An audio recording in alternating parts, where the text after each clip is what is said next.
All right, take care of dinner and baths for the grandkids, will ya?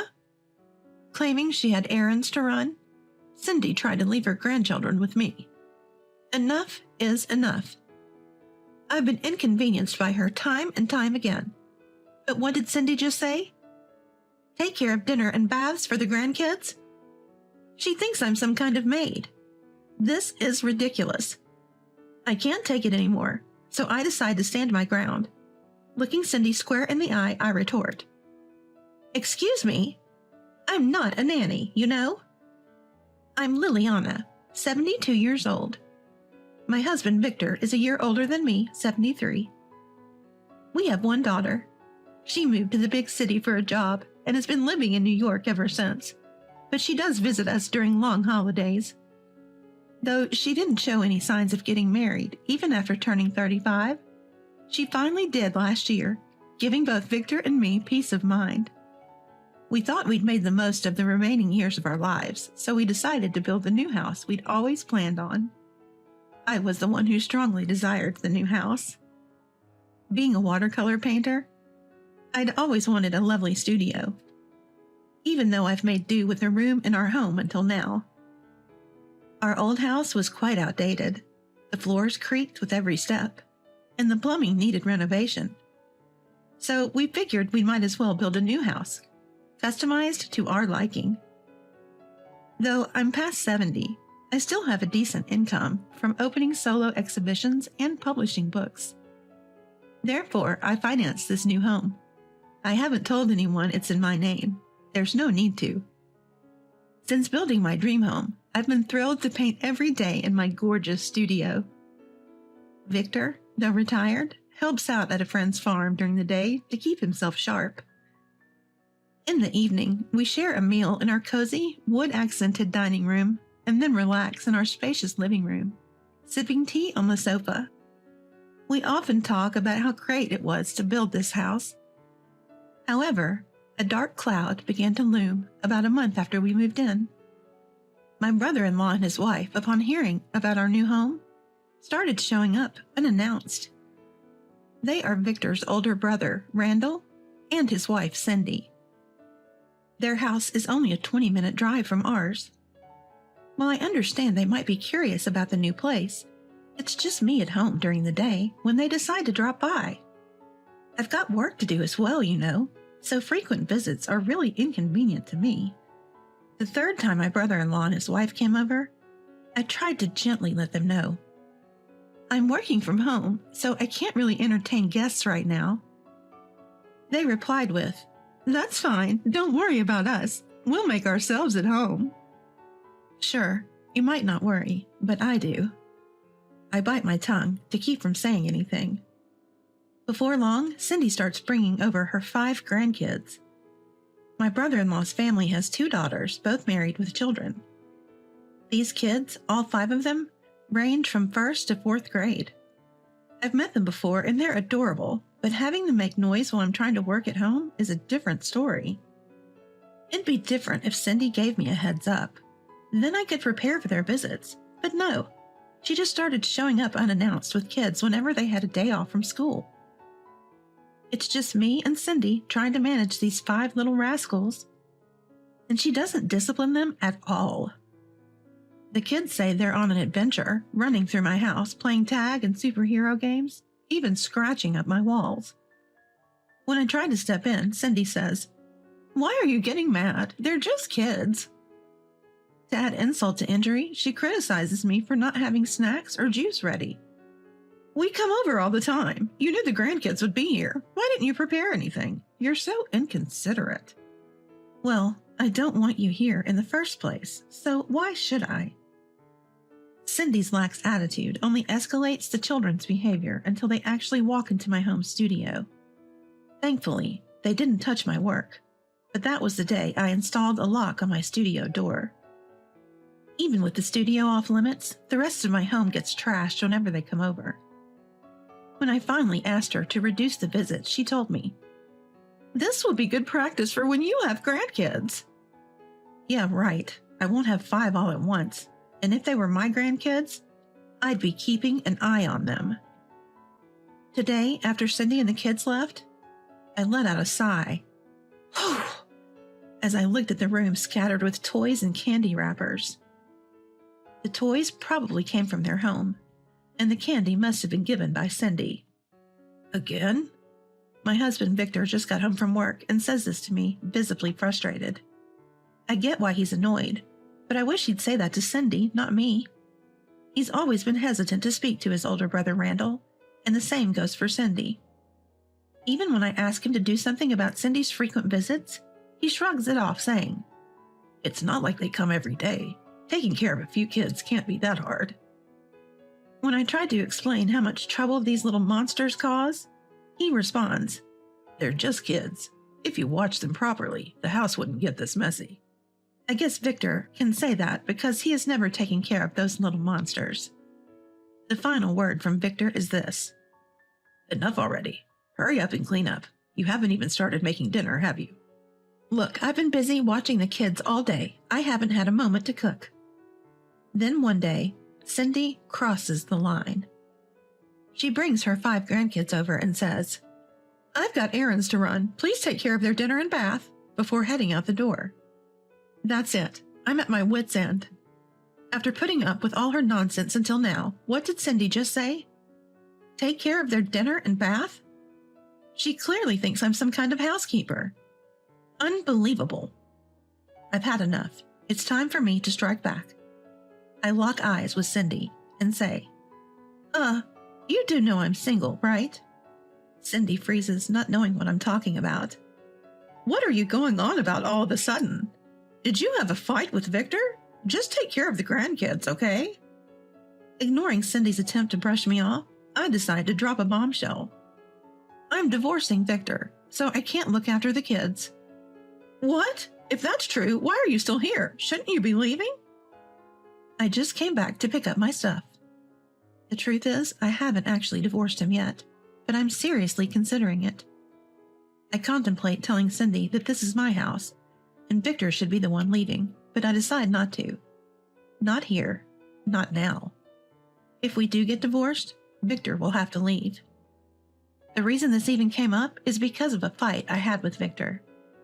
Cindy keeps bringing her grandkids over. They're running wild, and I can't manage them all.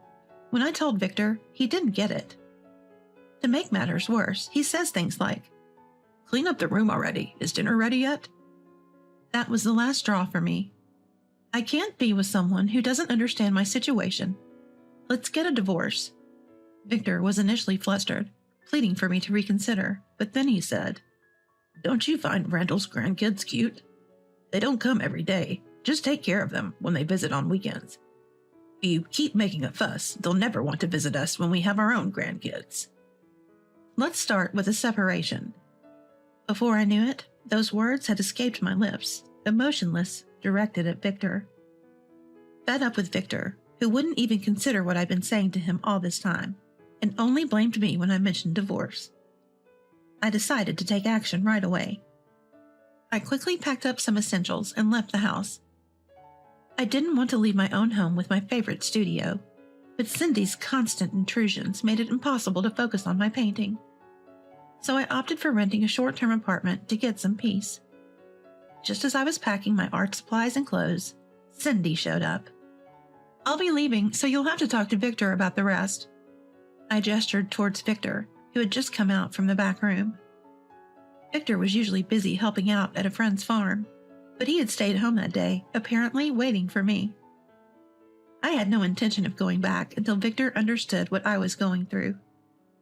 If he expects me to take care of our future grandchildren, then he'd better set an example. In the short-term apartment, Cindy stopped showing up, and I could finally focus on my work.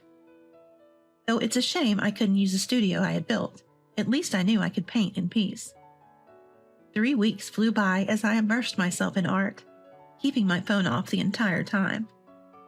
When I finally turned my phone back on, I found messages and missed calls from Victor every single day. The last message read, "I get it now. What you've been going through? I was wrong. Please come back." It looked like actually dealing with those unruly kids had finally opened his eyes. I texted him, "We'll talk at home," and returned home after 3 weeks. Victor looked exhausted when he greeted me. "I'm sorry," was the first thing he said. The day I left to get my stuff, he had taken care of the kids for the first time, and found it way more challenging than he had expected. He said he couldn't manage cooking and bathing them while they ran around and didn't listen to him.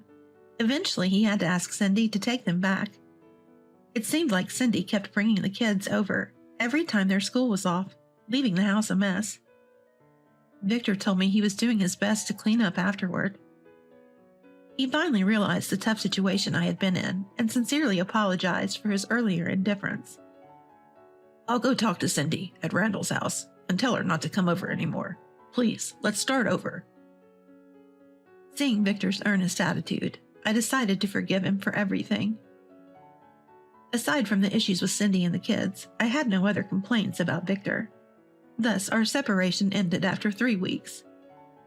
So Victor made good on his word and went to have a talk with his brother-in-law and sister-in-law, Randall and Cindy. Randall was initially shocked, as Victor had never been assertive before, but he apologized, saying he didn't realize the situation was so bad. Cindy, as usual, didn't listen, insisting it was good practice for when they have grandchildren. In the middle of this heated conversation, their nieces and the 5 rowdy kids showed up at the parents' house, apparently by coincidence. The nieces asked Victor what was going on. So he told them how Cindy kept bringing the kids over to our house unannounced, leading to our separation.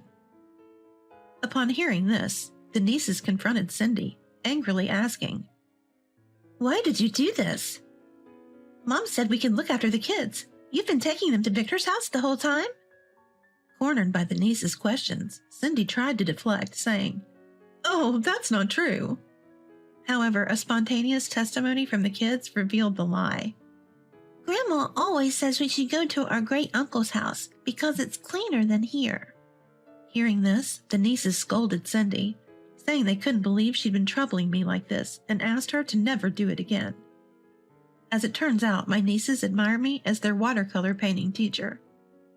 During high school, they were part of the art club, and we used to paint landscapes together on nice days. Since they got married and had kids, we haven't had time to paint together. But they sometimes send me their art on WhatsApp and visit me when I have solo exhibitions. The nieces were also angry on my behalf. "Why didn't you listen to Liliana? It's totally understandable that she left." When confronted, all Victor could say was, "I'm sorry." Later, the nieces and kids came over to apologize. The kids had been reprimanded by their parents and were quietly sitting down. They had given us a heads up this time, so I prepared snacks and juices that the kids like. When I offered them, the kids politely said, "Thank you," and began eating.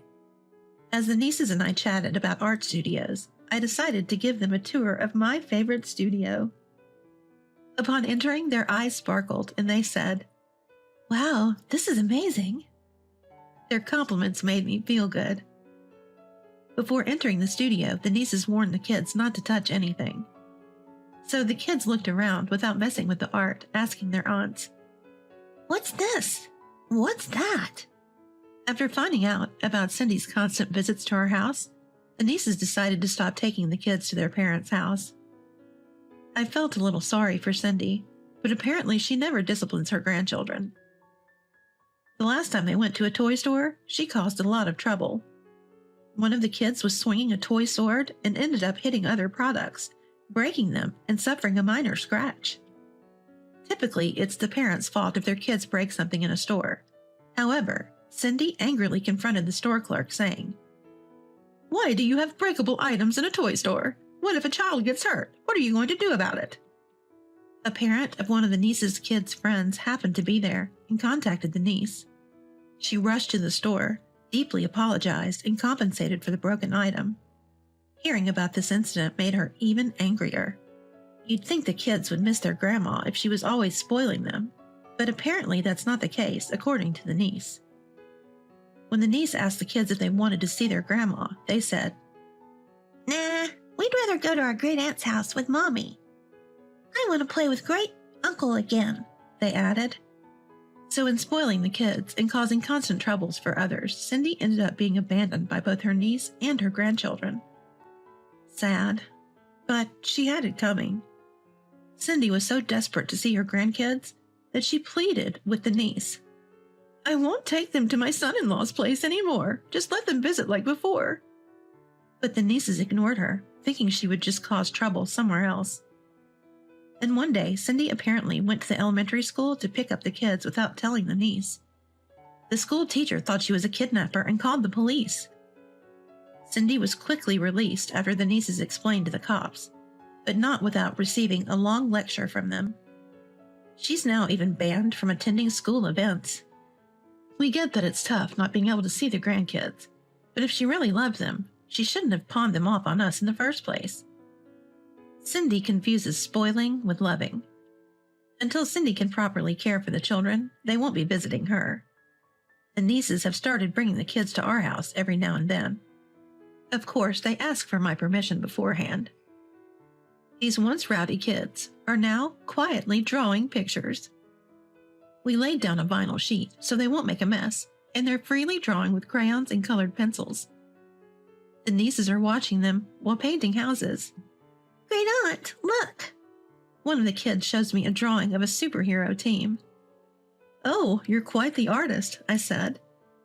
Just then, Victor comes home from work, and two of the superhero-loving kids run towards him. He's the villain! They start chasing him around. Victor pleads with the nieces to stop the kids, but they laugh and say, Well, you were the real villain, weren't you? Picking on Liliana. I've reformed now. Help me.